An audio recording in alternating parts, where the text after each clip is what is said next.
Well, a good morning, or at least, hello, my dear Red Deerians. It's such a thrill, such a privilege to be with you once again. This morning, we're at a fine place in my memory. This morning, the Red Deer Arts Council.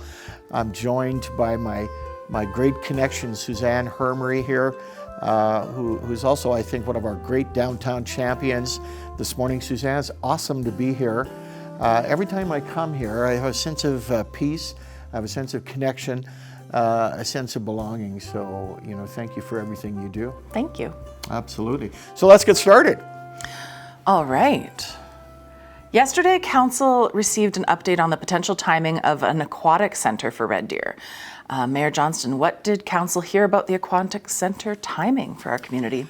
Well, that's that's such a great question, and depending on who is asking or receiving it, the sense of timing can be long, drawn out. When is this going to happen? Is this ever going to happen? And all that good stuff. And Suzanne, I've been around council since 2013, and the Aquatic Center has been on our radar every year. There have been times when we've been able to keep it in the capital plan. There were times when we've had to move it from the capital plan for a myriad of reasons. It's not in our capital plan, but in terms of timing, the capital budget will come back again, certainly in 2024, and our mid-year budget. I would be very surprised if that's not in our conversation in a month from now when we talk about our mid-year. When we say mid-year, we have a 2-year budget, which we adopted this time last year. So this year is, quote, mid-year in that 2-year budget. So I can say this, we are close, very close, to concluding a land deal with the province of Alberta, which is on the Michener North site, so up in the Clairview area. There's been a tremendous amount of excavation. First there was demolition, now there's excavation of that site. The city is looking to the province now, once it's environmentally ready to go, as being a seller of that property. It is the proposed site for the Aquatic Center. And as I said in council yesterday, the key to moving the Aquatic Center forward in what I would call a successful way is getting it shovel ready. And that's an expression that's been overused, frankly. But shovel ready in this context means have a site, which we have land, which we will get, and we were hoping to conclude it by now, but environmental, regulations and requirements are still being met. So get the land, do the design process, which we have set aside funding for both the design and the land purchase, and then it's what's called shovel ready. Which means we can go to the province, to the federal government, to our own citizens and say, how would you like to be involved? And would you help us get this constructed? One of the key elements for the success of the GHDAW expansion, that was about a $48 million expansion, was that we had a 3-way partnership of the city, the federal government, and the province. We broke that $48 million down into 3 parts, so say roughly $16 million apiece. In the Aquatic Center situation, that project is $105 million. So obviously we need, as a city, some partners to enter into that space. Typically, other governments don't enter in until it's shovel ready. Right. So hang on, aquatics folks. I know the long-suffering members of that community. I know them personally. I've enjoyed their support and encouragement over the years. We are getting there. It's going to take a few more steps to get us there, but it is something that systematically now we have a plan going forward, whereas before I think it was not as settled as it is today. So wish I could say a year, 2 years, 5 years, but what I can say is it's front and center in terms of where we're going. Perfect. And, you know, the passionate folks who like to swim are going to be happy with the result at the end of the day. Well, they are, Suzanne. You know, when I go out to the Catalina Swim Club, I said this in council yesterday, I really enjoy my time at their spring sort of wind-up and so on. However, they have threatened to dunk me in the pool if we don't get something moving on this. I've escaped the last 2 years. Please don't take anything into your own hands here. I would just sing at you, so it's okay. There you go. But they've, you know, so I think I have till I'm going to say May of next year to have something more concrete, or I may find myself being dunked. Just bring an extra set of clothes. You'll be fine. I will, Suzanne. I will. Oh, wonderful. Okay, in addition, you also had discussions with the local immigrant partnership agreement. So City Council Yes. approved an application for the City of Red Deer to act as a funding partner organization for Red Deer Local Immigrant Partnership. Mayor Johnston, what would this partnership mean for our community and to this local organization working to support newcomers? Well, I think it was one of the really most exciting transitions that I can remember since being mayor, and I say that because the immigrant community and the newcomer community is really expanding, and I shouldn't say just community; it's communities, you know, that are really expanding over the last couple of years. You look at some of the agencies that have been created, you know, the African Caribbean Canadian Association of Central Alberta, for example, FREP, which is the Francophone agency, has come to Red Deer as well, just to name a couple. So yesterday, you know, this was a grassroots-led movement from the local immigration partnership, which has existed for 7 years now, and I think got to a point where they really recognized that to leverage their efforts, the city should be the one to go out and sort of have the, you know, the greater impact on the overall community. So it was a natural, I think, progression for us, a privilege really that the immigrant and newcomer community would not only trust us with this care, with this project, but at the same time really become that very close partner which we'll depend on. So essentially, we will be the recipient of the grant money that went to the local immigration partnership. This is not an additional city budget item or whatever. So there'll be a flow through. The fundamental difference is that position and that quote unquote department, for want of a better word, will be resident in City Hall. Okay. And I spoke to council yesterday on the benefits of being able to interact on a day-to-day basis as mayor, for example, or as council. So, for example, we have representatives of our communications department here this morning, of course, and I frequently interact with the city manager, general managers, other managers, all those kinds of things. So I look forward now to being able to interact with this partnership in a way that we haven't had before. Which I think is just going to be outstanding. So this is really a terrific step forward. We're seeing more and more immigrants not only come to Red Deer as a gateway to Canada, but they're staying in Red Deer. Yeah. They have social supports in Red Deer. They have cultural supports in Red Deer.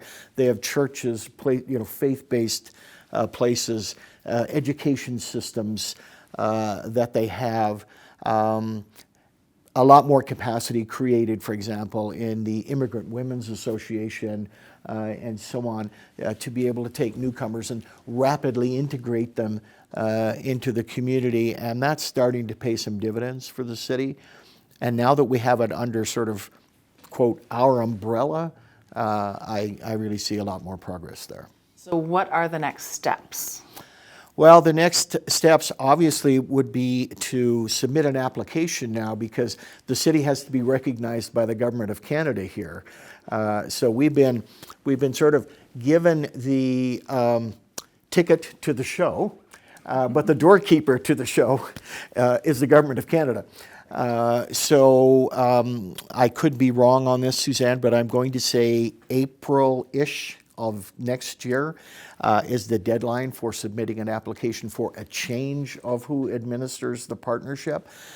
So Council gave its permission for administration to pursue that yesterday.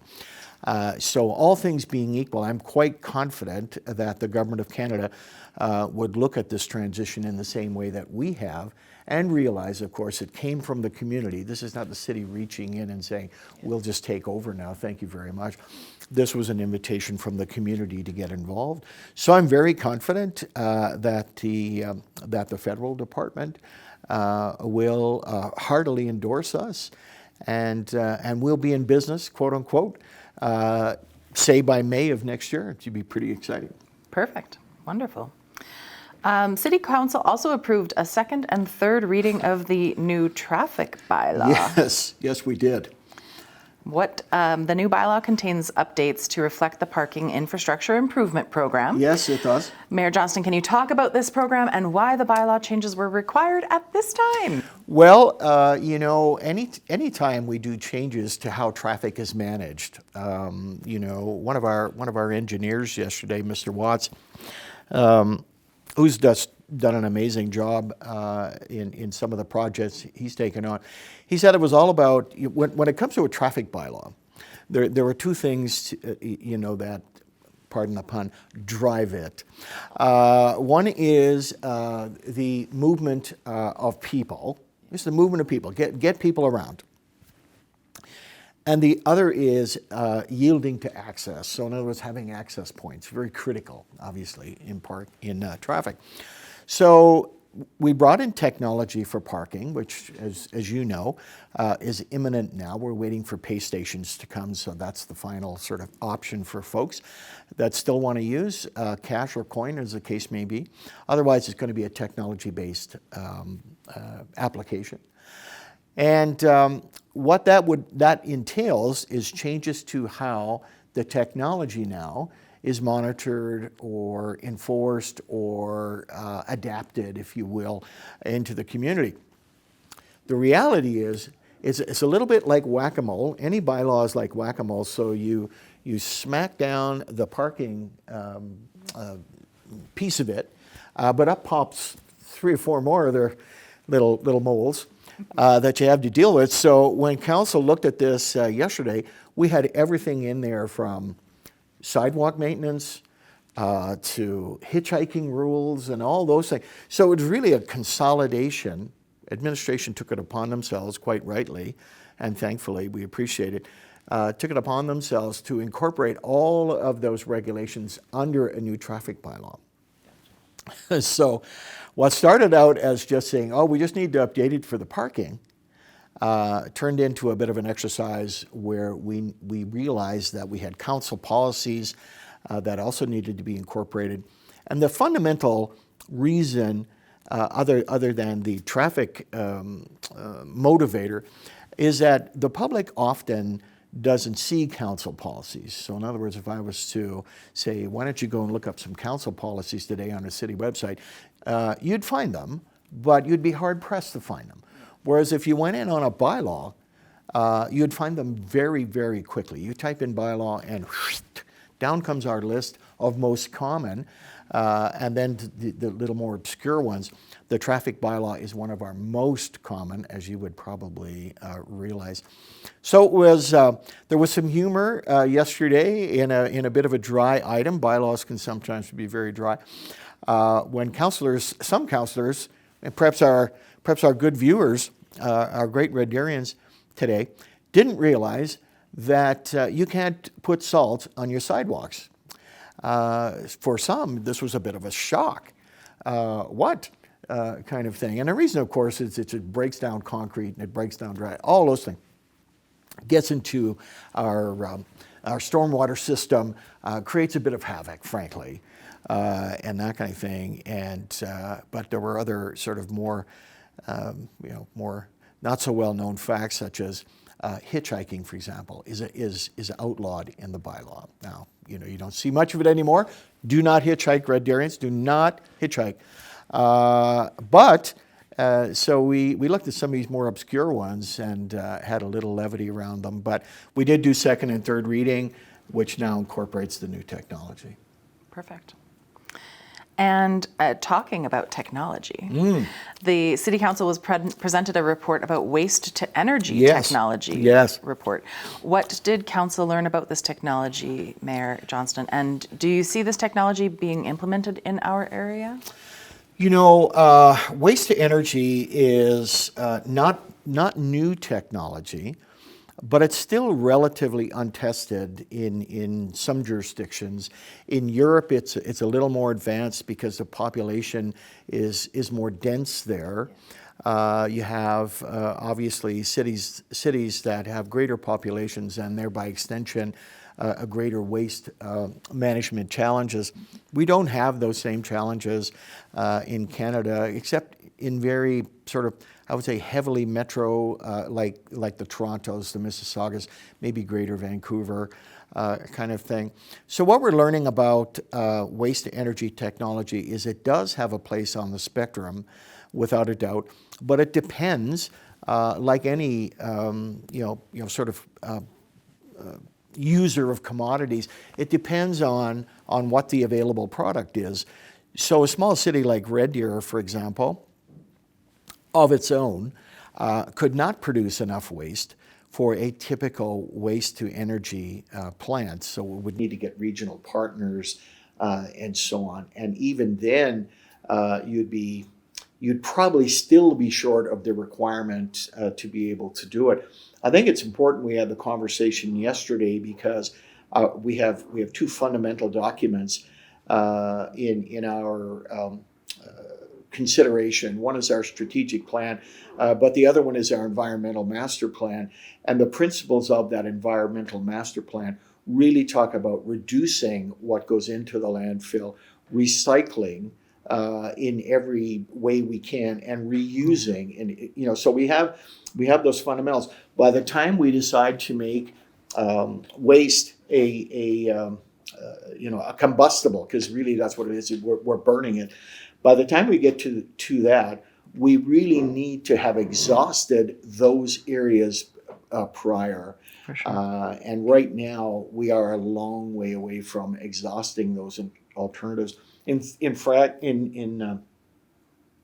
frankness, Suzanne, the extended producer responsibility, which will be coming in the spring, and the legislation around that will really ramp up our ability to recycle and reuse rather than put it into a landfill cell and so on. And even when we get into waste to energy, it could still result in 20% of that, I'll just say garbage, if you will. Yeah. Maybe not a great word, but anyway, garbage. We're still going to have to deal with ash and what's called slag at the end. So that would have to go typically into a landfill. So we're getting there. It's not a technology we're ignoring. It just doesn't fit currently in how we're dealing with waste management in the city. Okay. And was there anything else from yesterday's council meeting that you would like to mention as well today? Yeah, I think, I always think about this because it's usually our concluding sort of question. And I'm surrounded a little this morning. I'm grateful you showed that blanket this morning, for example. And it's really on, we talked yesterday in our council on how reconciliation is becoming a part of our fabric in the community.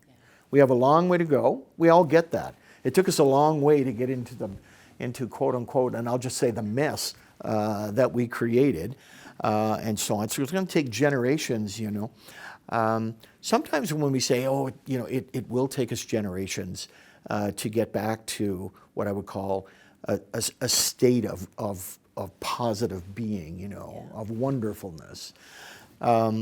We think, it's not going to be on me. There's what difference could I make, et cetera. But what I'm seeing in the community, and I see it, on full display here this morning, and in so many other places. What I'm seeing is we are moving in that direction, and it's good. Yeah. It's good. It's building, and it's edifying us, and so on. So we talked about that in the context of the powwow that we just had over the weekend, and what that looked like. I was on the floor. Carolyn and I were in the grand entry on Saturday with over 800 performers on the floor of the Centrium, and so on. And then we attended a youth-focused Truth and Reconciliation event on Sunday morning, which was terrific. And we're seeing, again, to the artwork you're displaying this morning and so on, we're really seeing that awareness in our community now that Indigenous peoples have so much to contribute, have so much to teach us, and it's a great feeling. So I just wanted to mention that. I wrote an article in the September Advocate around reconciliation, and I was just so encouraged and edified when I went out to the powwow this past weekend to see it on full display. So yeah, pretty cool. Our community is definitely richer for the fact that these community members are starting to feel more like they're part of the greater community. Absolutely. And so it's wonderful. Our art is actually by Métis artist Jason O'Connor right now. Oh, very good. Very good. Yeah, we've got some beautiful pieces on display. His theme is urban tribalism, so definitely goes with the Indigenous discussion for sure. Thank you. Without a doubt. And I remember years ago, Suzanne, when I was just elected councillor, one of the Indigenous elders in our community said to me, Ken, I don't hear my voice on council much. And I think we've come a long way in 10 years in terms of being able not only to hear that voice, but to follow it and to engage in it at the same time. So I wanted to mention that today. That's awesome. Thank you very much. Yeah, you're welcome.